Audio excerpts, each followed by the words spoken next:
بسم اللہ الرحمن الرحیم۔ پروگرام سیریز پاکستان منزل بہ منزل کے ساتھ آپ کا میزبان ڈاکٹر عبدالباسط مجاہد حاضر خدمت۔ یہ پروگرام ہم نے آپ کے لیے جشن آزادی کی سیلیبریشنز کے حوالے سے ترتیب دیا ہے۔ اس پروگرام میں ہم نے پاکستان کی تحریک کی داستان کو بھی دیکھا، اور اس کے بعد اب ہم دیکھ رہے ہیں کہ پاکستان بننے کے بعد کون کون سے ایسے شعبے ہیں جس میں ہم نے ایک خوبصورت سفر مکمل کیا ہے اور مزید آگے کی طرف بڑھ رہے ہیں۔ آج ہمارے لیے یہ خوشی اور مسرت کا موقع ہے کہ ہمارے درمیان پاکستان کے تھنک ٹینکس کے حوالے سے، پاکستان میں پالیسی ریسرچ کے حوالے سے بہت ہی اہم نام، اگر یہ کہا جائے تو بیجا نہیں ہوگا کہ پاکستان میں تھنک ٹینکس اور پالیسی سٹڈیز کے حوالے سے خود ایک تاریخ کو جاننے والے اور اس تاریخ کا حصہ، میری مراد ہے جناب خالد رحمان صاحب، جو کہ چیئرمین ہیں انسٹیٹیوٹ آف پالیسی سٹڈیز اسلام آباد کے۔ ہم آپ کو اسٹوڈیوز میں خوش آمدید کہتے ہیں۔ شکریہ بہت۔ جیسا کہ ہم نے دیکھا کہ پاکستان بننے کے بعد اس کے ثمرات کی شکل میں ہمارے پاس بہت سارے ادارے معرض وجود میں آئے۔ ہم نے ایک بالکل سکریچ سے سفر کیا اور اب ہم ایک ایٹمی قوت ہیں۔ یہ سفر اللہ تعالیٰ کے فضل سے اور جو ہیومن ریسورس اللہ نے پاکستان کو عطا کیا ہے اس کی انتھک محنت سے یہ سب کچھ ہم دیکھ پائے ہیں۔ دنیا میں اس وقت بہت امپورٹنس ہے تھنک ٹینکس کی جو کہ کام کرتے ہیں پالیسی سٹڈیز پر۔ تو میں یہ جاننا چاہوں گا کہ آپ ہمیں اور ہمارے ناظرین کو یہ بتائیں کہ تھنک ٹینکس ہوتے کیا ہیں دنیا میں، دنیا کے انتظام کو چلانے اور دنیا میں اسٹیٹ کرافٹ میں پالیسی سٹڈیز کا کیا رول ہے؟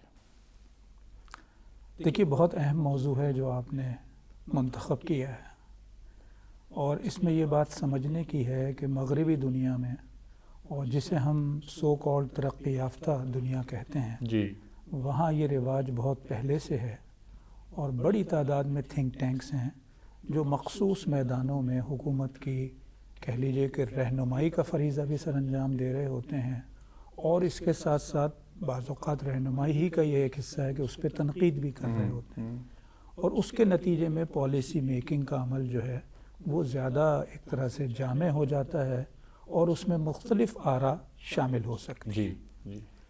لیکن جو پالیسی اسٹڈیز کے میدان میں بات سمجھنے کی ضرورت ہے، جس سے تھنک ٹینک کے کردار کو بھی سمجھا جا سکتا ہے، وہ یہ ہے کہ پالیسی اسٹڈیز یا پالیسی کی تشکیل یہ بنیادی طور پہ حکومتوں کا کام ہے۔ جی۔ اور حکومتوں کے اپنے ظاہر ہے حکومت میں آنے سے پہلے اور اس کے بعد بھی اپنے ایک طرح سے پروگرام موجود ہوتا ہے، مینیفیسٹوز ہوتے ہیں، لوگ ہوتے ہیں جن کے اپنے اپنے رجحانات ہوتے ہیں۔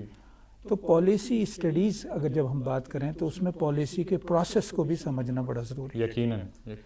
پالیسی کے پروسیس کی جب بات ہو تو اس میں پہلا مرحلہ ہے کسی مسئلے کی تفہیم، مسئلے کی شناخت اور مسئلے کا تعین۔ اس مسئلے کا تعین کرنے کے بعد دوسری چیز ہے کہ اس کے لیے ایک ایجنڈے کی تشکیل۔ اس ایجنڈے کو پورا کرنے کے لیے پالیسی تشکیل دی جاتی ہے، اور پالیسی کے تشکیل کے اس عمل میں مختلف آپشنز کیا ہیں، ان آپشنز کی نشاندہی کرنے کے بعد پھر کسی ایک آپشن کا یا آپشنز کے کسی ایک مجموعے کا انتخاب کیا جاتا ہے، اور پھر اس کے بعد اس کی عمل درآمد کے لیے جو ضروری اقدامات ہیں اس کا اہتمام کیا جاتا ہے۔ پالیسی ایک مرتبہ تشکیل پا جائے اور اس پہ عمل درآمد شروع ہو جائے تو کام ختم نہیں ہوتا۔ اس کا اگلا مرحلہ یہ ہے کہ اس کا جائزہ لیا جائے کہ جو سوچا گیا تھا اس کے مطابق اقدامات ہوئے، اور ان اقدامات کے وہ نتائج نکلے جو تصور کیے گئے تھے تجزیاتی پہلو سے، اور اس کے نتیجے میں پھر ایک دوسرا پروسیس شروع ہوگا، یا تو پالیسی میں کوئی ترمیم ہوگی یا پالیسی بالآخر اپنے نتائج پورے کر کے اور ایک طرح سے وائنڈ اپ ہو جائے گا، کنکلوڈ ہو جائے گا معاملہ۔ اب اگر اس پورے پروسیس کو سامنے رکھا جائے تو تھنک ٹینکس اس سارے پروسیس میں اپنا کردار ادا کرتے ہیں، یعنی یہ چیز کہ مسئلے کی تشخیص کرنی ہو، یہ چیز کہ اس کی بنیاد پہ ایجنڈا تشکیل پائے، یہ چیز کہ اس ایجنڈے میں سے آپشنز اس پہ عمل درآمد کے لیے متعین کیے جائیں. ہر مرحلہ وہ ہے، یہاں تک کہ پھر پالیسی کے نتائج پہ جائزہ لیا جائے، آئندہ کے لیے لائحہ عمل دیا جائے. یہ تھنک ٹینکس کا کام ہے، چونکہ حکومت تو اس میں وہ فریق ہے کہ جس نے پالیسی پہ ایگزیکیوٹ کرنا ہے. اور بعض اوقات وہاں ایسے اسٹیک ہولڈرز ہوتے ہیں جنہوں نے ہر صورت میں غلط یا صحیح اس کو ثابت کرنا ہوتا ہے. تو تھنک ٹینکس ظاہر ہے وہ تو ایک فریق ہے. تو اس اعتبار سے تھنک ٹینکس کا کردار بڑا اہم ہے. اور یہ خوشی کی بات ہے کہ جب پاکستان بنا تو پاکستان میں اس وقت تو نہ ہونے کے برابر ادارے ویسے ہی نہیں تھے، اور تعلیم کی دنیا میں نہیں تھے تو تحقیق کی دنیا میں کہاں سے آتے. اگلا مرحلہ ہے. لیکن آج بڑی تعداد میں پالیسی اسٹڈیز کے تھنک ٹینکس اور ادارے موجود ہیں. میں یہی آپ سے جاننا چاہوں گا. آپ کا کہتے ہیں نا کہ 2-4 دنوں کی بات نہیں، نصف صدی کا قصہ ہے. تو آلموسٹ نصف صدی سے آپ اس فیلڈ میں ہیں، اور آپ نے اس کو اداروں کو بنتے اور بکھرتے اور سسٹین کرتے سب کچھ دیکھا ہے. میں جاننا چاہوں گا، جیسے آپ نے ابھی فرمایا کہ پاکستان بننے کے بعد تو ادارے، ظاہر تعلیم کے ادارے، ایک پنجاب یونیورسٹی تھی اس حصے میں پاکستان کے، اس کے بعد ظاہر باقی ادارے آئے، تو تحقیق اس سے اگلا درجہ ہے. میں جاننا چاہوں گا کہ پبلک سیکٹر پہ اس کی طرف توجہ کب محسوس کی کارپردازان نے، اور پھر ساتھ ساتھ اسی کے ساتھ آپ ہمیں یہ بتائیے گا کہ پبلک سیکٹر کے ساتھ ساتھ پرائیویٹ سیکٹر کب اس ایونیو کے اندر اس نے قدم رکھا؟ دیکھیے، یہ بڑی دلچسپ بات ہے کہ پاکستان میں جو پہلا ادارہ آپ قرار دیں وہ تو 1947 میں ہی بن گیا تھا. اور یہ تھا Indian institute of international affairs جو ہوتا تھا.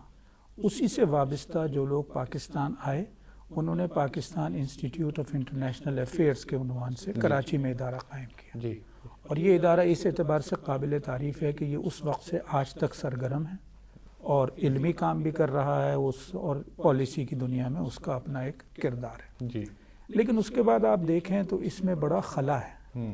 اور بالعموم یعنی پہلے یوں بھی پالیسی کی دنیا میں اگر آپ تھنک ٹینکس کا کردار سمجھنا چاہیں تو پاکستان کے جو پہلے چند سال ہیں، کہہ لیجئے کہ 1957-58 تک، اس وقت تک تو آپ کو معلوم ہے کہ پاکستان میں ادارہ سازی جو ہے وہ ویسے ہی ایک طرح سے کنفیوز تھی، چونکہ خود دستور کی تشکیل میں ہمیں بڑی دیر لگ رہی تھی.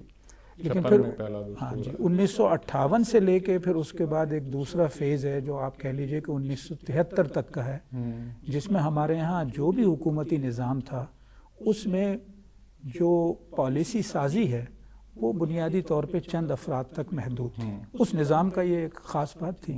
لیکن 1973 کے دستور کے بعد ہمارے یہاں ایک پارلیمانی نظام ہے اور وہ اب تک چل رہا ہے، لیکن اس میں پھر مختلف اتار چڑھاؤ آتے رہے. اور ان انٹرولز میں اور اتار چڑھاؤ کے نتیجے میں خود پالیسی اسٹڈیز، اس کے موضوعات اور اس کی ترجیحات اور اس میں کس طرح سے یہ سارا کام ہو، اس سب پہ فرق پڑتا رہا. لیکن ہم یہ دیکھتے ہیں کہ 1970 کے بعد یا 1980 کے عشرے میں آہستہ آہستہ جو ہمارے ملک کے حالات تھے اندرونی طور پہ بھی، اور جو خطے کے حالات تھے اور جو عالمی حالات تھے، اس نے یہاں پہ اس کلچر کو آگے بڑھانے میں مدد دی. اور پھر یہ کلچر اس کے بعد مزید آگے بڑھتا ہے جب 2000 کے عشرے میں خود ہائر ایجوکیشن کمیشن کو اختیارات دیے گئے، اس کو وسائل دیے گئے، اور حکومت نے اس میں دلچسپی لی کہ ریسرچ کا کام جو ہے وہ آگے بڑھے. اس کے ساتھ ساتھ ایک انٹرنیشنل ایلیمنٹ یہ بھی تھا کہ جوں پاکستان میں ایسے مواقع آتے گئے کہ انٹرنیشنل انٹرسٹ بڑھتا چلا گیا، تو اس کے نتیجے میں یہاں پہ ایک نوعیت کی فورن فنڈنگ جو ریسرچ کے کام کے لیے تھی وہ بھی آنی شروع ہوئی. تو اب ہم دیکھتے ہیں آج کا پاکستان جو ہے اس میں بلا مبالغہ اسلام آباد میں، لاہور میں، کراچی میں، دیگر شہروں میں بڑی تعداد میں ادارے قائم ہوئے ہیں. اس میں سرکاری بھی ہیں، نیم سرکاری بھی ہیں اور پرائیویٹ سیکٹر کے بھی ہیں. اور یہ ضرور ہے کہ اور یہ پالیسی سازی کی دنیا میں بڑا فطری ہے کہ ان میں سے ہر ایک جو ہے نہ ایک طرح کا کام کرتا ہے اور نہ اس کی رائے کا دوسرے تمام اداروں کے ساتھ ہم آہنگ ہونا ضروری ہے. کیونکہ اگر یہ ہونے لگے تو پھر تو یہ پورا پروسیس ہی بیکار ہے. ان کا کام ہی یہ ہے کہ اس میں تنوع ہوگا. تو اب میں یہ جاننا چاہوں گا کہ آپ نے جیسے کہا کہ گویا ہم یوں سمجھ لیں کہ 80 کی دہائی اس میں زیادہ توجہ اس طرف آئی، اور ظاہر ہے عالمی داخلی خارجی سارے حالات، اور یہ جو 80 کی دہائی ہے اس میں ہم دیکھتے ہیں کہ ظاہر ہے کہ ایک تو ایران کے اندر ریولوشن آ رہا ہے، اور پھر افغانستان کے اندر روس کی فوجیں جو ہیں نا وہ داخل ہو رہی ہیں، اور اس سے ریجن کا، پوری دنیا کا ایک جو اس میں ایک ہلچل ہے، اور اس میں مختلف ڈویژنز ہیں اور مختلف پالیسیز ہیں، اور وہ ہم اس وقت کی بات کر رہے ہیں جب یونیپولر نہیں تھی، بائی پولر تھی دنیا.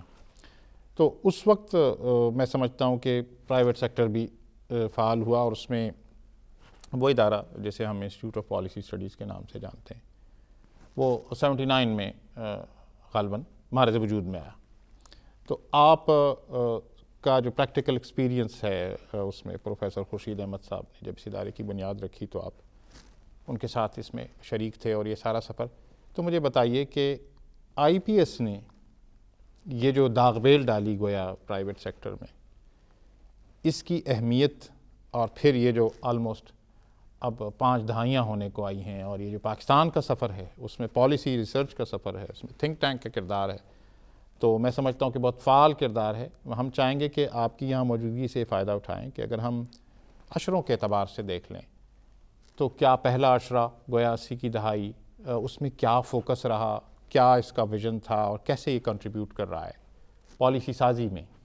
دیکھیے یہ بڑا اہم سوال اس اعتبار سے ہے کہ ایک ادارے کی اگر آپ کیس اسٹڈی لے رہے ہو تو اس سے پھر پورا ٹرینڈ کو سمجھنے میں مدد ملتی ہے. تو آپ نے بتایا کہ پروفیسر خورشید احمد صاحب جو ہیں وہ اس ادارے کے بانی چیئرمین ہیں، اور شاید آپ کے علم میں ہو کہ وہ پاکستان کے پلاننگ منسٹر رہے 1978 اور 79. تو ان کا یہ ذاتی مشاہدہ تھا حکومتی آفس سنبھالنے کے بعد کہ حکومت کے پاس کوئی ان پٹ علاوہ اس کے نہیں ہے جو خود اپنے ہی نظام میں ان کے اپنے ہی سورسز سے آ رہا ہے. اس کے مطلب یہ، اور اس زمانے میں بھی پارلیمنٹ تو اتفاق سے نہیں تھی، اگرچہ 1973 کے دستور کے بعد چند سال گزرے تھے پارلیمنٹ کے ساتھ. تو انہوں نے مغربی دنیا کا جو مشاہدہ کیا تھا اس کی روشنی میں یہ فیصلہ کیا کہ وہ خود ایک ایسے ادارے کی داغ بیل ڈالیں گے جو پالیسی کی دنیا میں ایک طرح سے کردار ادا کر سکے، ایک آلٹرنیٹ پرسپیکٹو دے سکے جو حکومت کی جانب سے چیزیں کی جا رہی ہیں. کیونکہ الٹیمیٹلی تو حکومت نے ہی پالیسی بنانی ہوتی ہے، پبلک پالیسی جس چیز کا نام ہے. تو اس پالیسی کی تشکیل میں اگر پرائیویٹ انپٹ شامل ہوگا، مختلف اسٹیک ہولڈرز کا انپٹ شامل ہوگا تو وہ زیادہ جامع ہوگی اور اس کی قبولیت بھی زیادہ ہوگی. اس پس منظر میں جب انہوں نے ادارے کا قیام کیا تو جیسے آپ نے نشاندہی کی 1979 جو ہے یہ دراصل 2 بڑے اقدامات ہوئے دنیا میں جنہوں نے آگے کی دنیا کو بہت تبدیل کی ہے، جس میں ایران میں آنے والا انقلاب 1979 میں، اور 1979 ہی میں سوویت یونین کی جانب سے افغانستان میں مداخلت. یہ جو دونوں چیزیں ہیں یہ پاکستان سے بھی براہ راست منسلک تھیں، اس لیے کہ بالکل ہم پڑوس میں واقع تھے دونوں ملکوں. اس لیے فطری طور پہ انسٹیٹیوٹ آف پالیسی اسٹڈیز میں بھی یہ دونوں عنوانات ایک مستقل عنوان کے طور پہ اس زمانے میں ہمارے یہاں شروع ہوئے، ہمارا فوکس رہا. اور افغانستان تو پھر ایک طویل عرصے کا پروسیس تھا، بلکہ آج تک افغانستان اتار چڑھاؤ کے ساتھ ایسی کیفیات سے گزر رہا ہے جو براہ راست پاکستان پہ اثر انداز ہوتے ہیں. تو آئی پی ایس ہی نہیں باقی اداروں کا بھی یہ ایک اہم عنوان رہا. لیکن جس طرح انسانی زندگی میں کچھ کانسٹنٹس ہوتے ہیں اور اس کے ساتھ ساتھ کچھ ویریبلز ہوتے ہیں جو حالات کی تبدیلی کے ساتھ تبدیل ہو رہے ہوتے ہیں، بدل رہے ہوتے ہیں. تو اس طرح سے یہ جو فوکس شروع میں افغانستان اور ایران کے حوالے سے تھا، یہ بیرونی دنیا کی میں بات کر رہا ہوں یا فورن پالیسی کی دنیا میں بات کر رہا ہوں. تو فورن پالیسی کی دنیا میں پھر آگے اور تبدیلیاں بھی آتی رہیں. جو بہت بڑی تبدیلی آئی وہ ارلی 90s میں جب آئی، جب کولڈ وار کا خاتمہ ہو گیا، افغانستان سے سوویت یونین نکل گیا. اب جو دنیا تھی یہ ذرا مختلف قسم کی دنیا، سینٹرلسٹیشن اسٹیٹس آزاد ہو گئے. تو اس لیے اگر آپ 90 کی دہائی میں دیکھیں تو یہ رجحانات تبدیل ہوئے کہ فورن پالیسی اور انٹرنیشنل ریلیشنز کے حوالے سے اب جو چیزیں زیر بحث آ رہی ہیں اس میں کولڈ وار کے بعد کی دنیا، یونیلیٹرل دنیا کچھ عرصے بنی، اور وہ بھی ایک بڑا، اور اسی زمانے میں آپ کو معلوم ہے کہ وہ ہنٹنگٹن کا ایک طرح سے تھیسس آیا، کلیش آف سویلائزیشن والا. یہ موضوعات جو ہیں یہ خود انسٹیٹیوٹ آف پالیسی اسٹڈیز میں بھی اور پالیسی اسٹڈیز کی دنیا میں نہ صرف پاکستان میں بلکہ باقی دنیا میں بھی زیر بحث آتے رہے.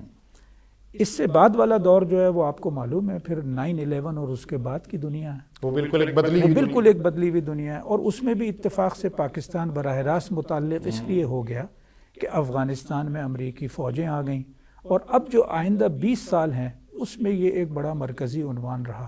اس کے ساتھ جڑا ہوا عنوان تھا ٹیررزم، وار اگینسٹ ٹیررزم اور ٹیررزم. اب یہ عنوانات جو ہیں یہ بھی محض پاکستان اور افغانستان یا خطے سے متعلق نہیں تھے، عالمی. ان بٹوین آپ کو یاد ہے کہ 1989 میں جب مقبوضہ کشمیر میں انتخابات ہوئے اور ان انتخابات میں بڑی شدید دھاندلی کی گئی، اس کے نتیجے میں وہاں جو تحریک بڑے طویل عرصے سے موجود تھی وہ ایک دفعہ پھر ایک نئے روپ میں سامنے آئی. تو کشمیر اور اس کے ساتھ ساتھ پاکستان انڈیا تعلقات، عسکریت وہاں پر، اور اس کے ساتھ ساتھ کشمیر کی آزادی، ظاہر ہے یہ قومی ہمارے یہاں ایک طرح سے ایشو بھی تھا، اور جس کی کئی جہتیں ہیں. خالص انصاف اور جسٹس کی بنیاد پر دیکھا جائے تو اس کا تقاضا ہے کہ لوگ اس میں دلچسپی لیں. تو تھنک ٹینکس کا ایک بڑا عنوان اس عرصے میں بھی یہ رہا ہے، اور IPS نے بھی اس حوالے سے بڑا کام کیا ہے. مڈل ایسٹ جو ہے وہ پاکستان کی پالیسی کا ایک اہم ستون رہا ہے ہمیشہ سے. قائد اعظم کے بھی ارشادات موجود ہیں، اس سے پہلے علامہ اقبال کے بھی ارشادات موجود ہیں. اس لیے فطری طور پہ کوئی پاکستانی اس موضوع کو نظر انداز نہیں کر سکتا. تو یہ موضوع بھی ایک طرح سے توجہ کر رہا ہے. لیکن یہ فورن پالیسی ایشوز سے ہٹ کے اب اگر ہم آئیں کہ ملک کے اندر، تو آپ کو معلوم ہے کہ پاکستان نے جن حالات میں آغاز کیا اور اس کے ساتھ ساتھ جوں آگے بڑھا، تو ایک جانب اس نے یعنی پڑوس کے ممالک میں خاص طور پہ چین سے بڑے اچھے تعلقات بنائے ہیں، اور ظاہر ہے اس میں دو طرفہ کوششوں کا دخل ہے.